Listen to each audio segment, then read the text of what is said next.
Hi guys, a very warm welcome to the Niels van Roij Design YouTube channel and to the review on the Ferrari 296 GTB, the newest addition to the Ferrari portfolio. Let's jump into the video immediately.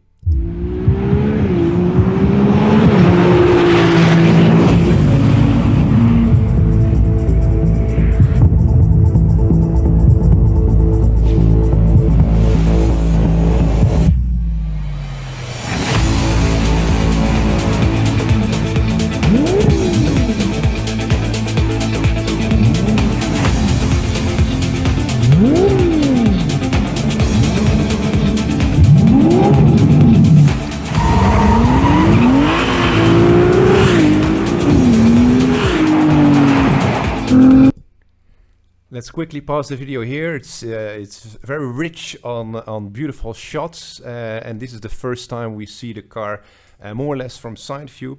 And I'll quickly jump into Photoshop to have a look at it and to see what we actually see.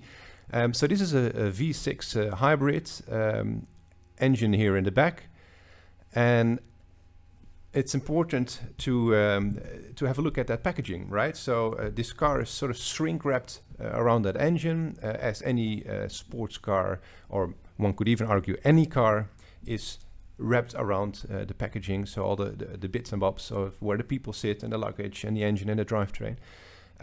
But what makes this car, this Ferrari in particular, rather different is that for the very first time since a long time actually, this entry-level Ferrari is actually very calm.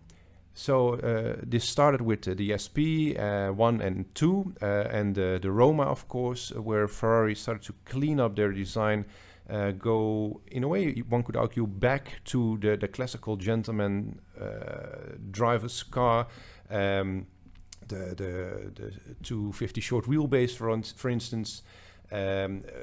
Gorgeous car, the Maranello from the early 2000s, also an essential car in the Ferrari lineup and history, and not just because it brought back the front engine, the V12, but also because it brought back a classical viewpoint of what the Ferrari brand should be and should do.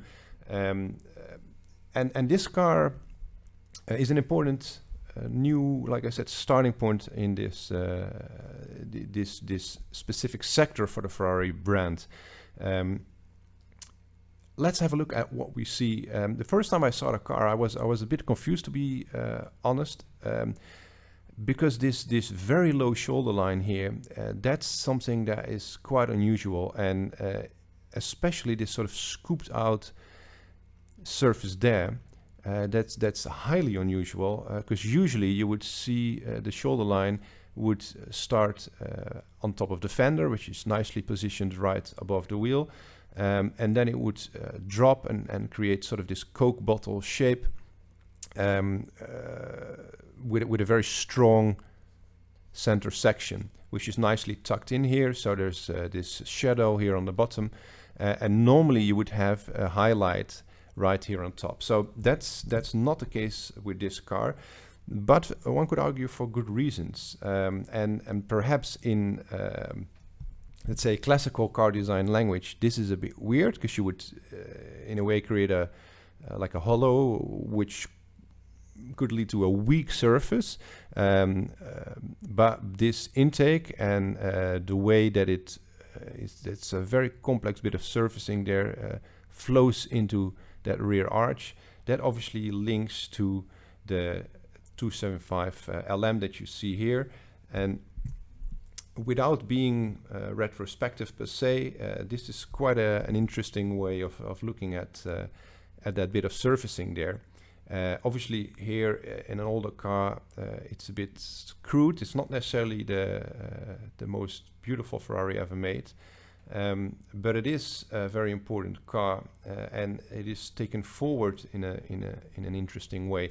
So we'll come to this later, but have a look at this flying buttress, as you could call them. It goes in quite deeply up until there, and then this very rich flow, very clean surfaces, and then that high air intake there. So going back to the 296 there, and that side view, actually really well done. It's very lightweight, visually tucked in nicely because of this black graphic here. I know Frank Stephenson on his review, he spoke about actually color coding this. I respectfully disagree with him. I think sure, it will make the car look a bit more planted on the road, but it also makes it look a lot heavier than it should, and I think this is a great solution to make the car look a bit more athletic even than it is because of its height. So yeah, very well done, and like I said, a very interesting piece of surfacing. Here you see these flying buttresses that I was referring to earlier with the 275 LM. Just a good side view, great proportions, and let's quickly switch back to the video to see the car driving and see it moving, because that's obviously how you should see a car. You know, cameras, lenses, whether that's film or photography of a car, never comes close to seeing it with your own lenses, your own eyes. Light will work a bit differently. Obviously the let's say fish eye lens or a regular lens, you know, that completely warps the car and its design. So seeing it in motion is already a bit better than seeing it in images.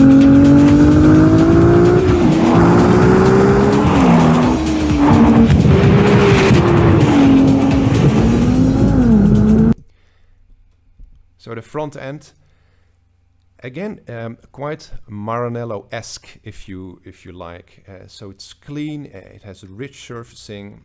Like I said, I wasn't an immediate fan. You know, usually new cars, especially when they break with a certain tradition, which the tradition was to design rather wild cars at Ferrari, which I wasn't a fan of at all. Looking at the brands A and B, looking at the execution of it, but this is actually very, very well executed, rich surfacing, beautiful detailing. So again, let's quickly jump into Photoshop and let's have a look at the nose of the car, seeing these very rich and pure surfacing, clean graphics as well, without these wild intakes all over the place that used to run, for instance, over there on the fender.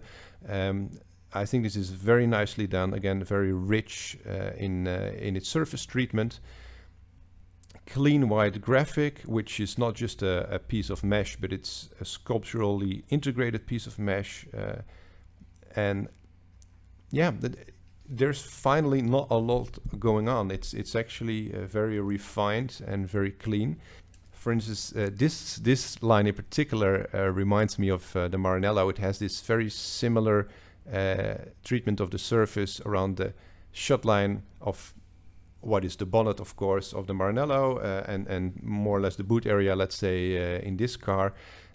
This tiny facet here, adding a little bit of extra strength, otherwise it becomes a blob if you make it just completely flowy and smooth. But it's very consistent in its surface treatment. Again, for me, linking to the Maranello, which is one of the high points, I think, of Ferrari design, a classic Pininfarina design beauty, which is very, very difficult to do, whether it's a sports car or a family saloon or an SUV. Classical beauty is difficult. This is an exercise in reduction, you could say, with a very nice flow of lines, with very basic graphics, but with a lot of sophistication in its surface treatment. This nice focal point here on the nose, with this beautiful highlight emphasizing the width of the car. It's very, very clean, and again, that's harder to do than perhaps designing a car full of extreme features that would let's say hide the shortcomings in the proportional statement, for instance, of the car. If we look at the front three-quarter view, this blacked out A-pillar generating this visor look.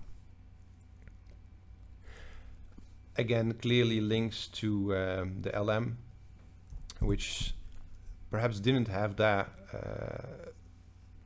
overly obvious, but it does have it, of course, if you look at the graphics flowing here from the side into the front. A very, very round, very curved front screen that truly goes around the corner. And again, if we look at the details of this car, it's very rich in its surfacing, but it's not overloaded with any crazy graphics.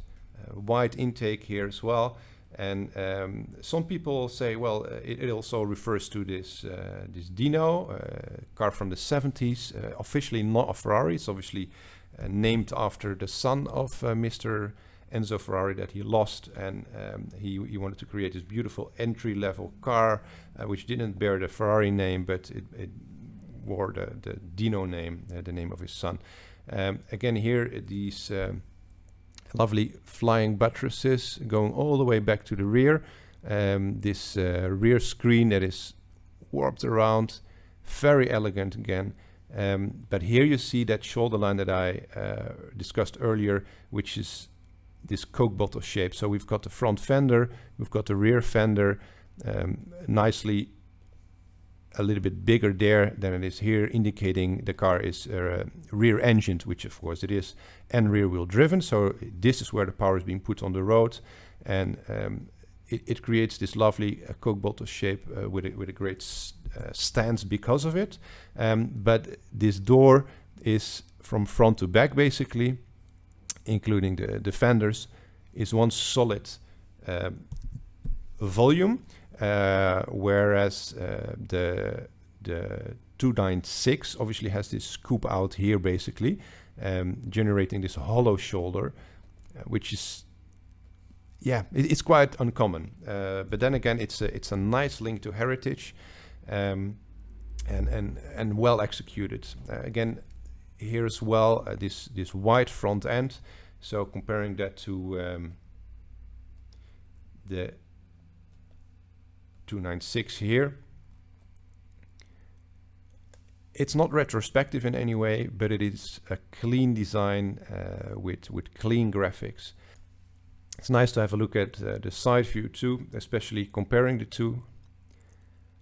And this is where you see that very classical setup of the car, with these lines flowing over the fenders, and creating this Coke bottle shape that I've referred to a few times. It's very classical car design, but again, it's very difficult to do this right. It's an exercise in reduction, if you like, rather than adding more and more and more. Here again, also rather obvious, this wraparound windscreen, which then flows into the side window, which is, one could argue what is being done here as well. So Ferrari doesn't talk about like a new Dino, although it has a V6, just like the Dino had, and although it does link to it in many different ways. Maybe because there is a Dino coming, there's some talk about that. But nevertheless, it's a lovely reference, again with the wheels as well. It's a very consistent piece of design, and well executed. So definitely congratulations to the Ferrari team. Let's quickly move back to the film again and see the car driving. Just nice to point out here as well, just have a look at that gorgeously rich sculpture of the entire section of everything what we see here. So it's the glass, and then inside of that is this red unit which lays on top of the engine, which links again to a selection of classical cars. For instance, the Berlinetta Boxer, which also had this large, or the Testarossa. They had these square units on top of the engine surrounded by air vents. And in this case, it's obviously a very modern, very sculptural interpretation of that, where the surfaces are nicely and integrated with each other. They're very rich, just beautifully executed. And it, like I said, it goes for the entire view we have here. So it's the glass, it's a richly sculpted mesh, then the sculpted red top, and then the flying buttresses and the way these flow into the inside of the flying buttresses, if you like. This car is full of very rich sculpture, so well done.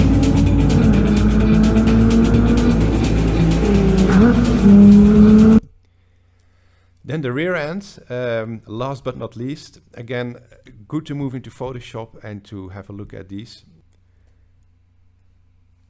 So here we have that nice, wide, very sculpted again rear end. You can see that that richness here of the surfacing, nice facets, creating a feeling of solidity without it being heavy. Very rich here. Air dives in there, and then clean camtail rear end with very rich sculpture indeed. Yet again, throughout, pointing towards these double exhausts here, or a hint in a way to double exhaust, because it's sort of opened up. Again, I quite like this sculpturalness.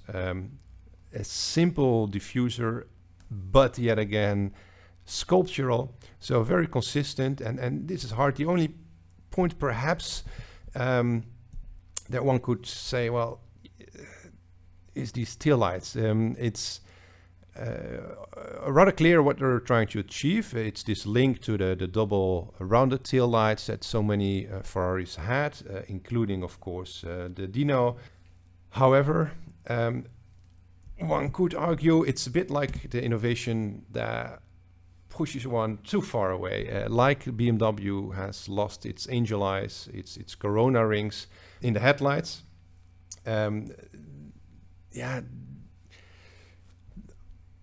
it's perhaps a tiny bridge too far, just out of the sake of recognizability and brand DNA. But this is a difficult point again. If you don't innovate, it becomes a one-trick pony kind of thing.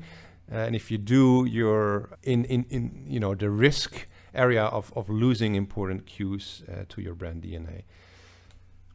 Nevertheless, also at the rear end, including this lovely subtle spoiler that is being integrated from the side, just well done. And these lovely graphics here in yellow, where you can see the air intakes, I think, or outlets, perhaps grills over there too. You can see the car quite changes its appearance in this different color with these bold yellow graphics. It suggests here in the nose, because of the yellow graphics, that this is one continuous flow, that there's an opening perhaps here, but of course there's not. But it's, from this perspective, it seems to be the case in a way, because of this nice flow into the bumper. But yeah, definitely very, very nice work. Let's have a quick look again at the video of the car driving.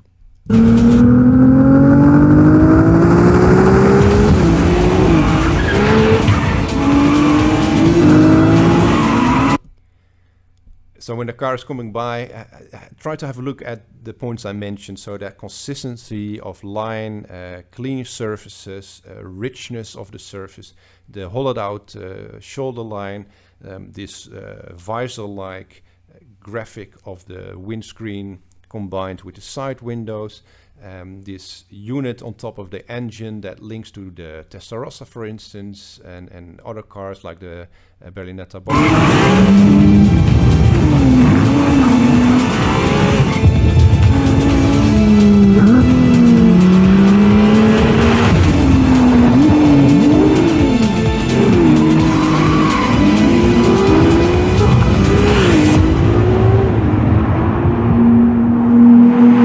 So thank you very much for tuning into this review video. Let me know in the comments what you think. Do you agree or disagree that this is a better direction for the Ferrari brands to take their cars towards? So a more refined, a bit more quiet perhaps, a bit less in your face, a bit less aggressive compared to the most recent entry-level sports cars of the brand. I think, and even the F12 and the A12, very aggressive, a lot going on, wild graphics. So you can see in the entire portfolio, they're moving towards a more refined way of designing their motor cars. And I think it's a job well done. I can't wait to see the car in the flesh, in the metal. Again, let me know what you think in the comments. If you enjoyed the video, please do like and subscribe. And again, let me know what you think of the 296 GTB. Cheers!